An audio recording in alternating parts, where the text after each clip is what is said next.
باكر عمل دستباری بشینه دیشه جنید که همون جهانی دچین به بیاد یکیانی باکر جن جیان آزادی جن جیان آزادی جن جیان آزادی بسرام جیان نابه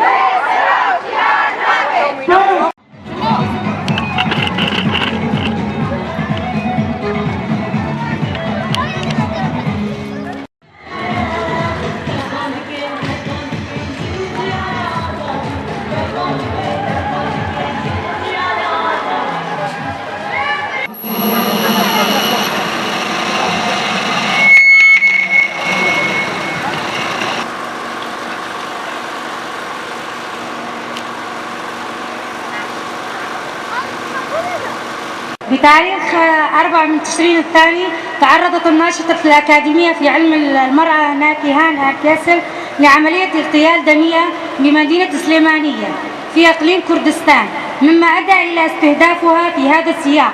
ننضم بصوتنا كمؤتمر ستار بناحية شلاغة، ننضم إلى سلسلة البيانات والاستنكارات والإدانات بحق هذه الجريمة البشعة المنافية للأخلاق والإنسانية التي تعرضت لها الناشطة ناكيهان ومثلها كثيرات مثل زينب صاروخان ودينا أميني.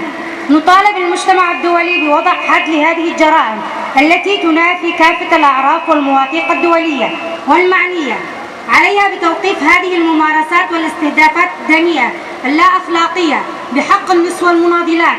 نؤكد استمرارنا بالنضال حتى نيل الحرية، وليعرف أعداء الإنسانية بأن لا اغتيالاتهم ولا حملات إبادة النساء والناشطات من ذوات الفكر والإرادة الحرة لا يمكن لأي ذهنية فاشية بمنعنا من إكمال مسيرتنا ونضالنا.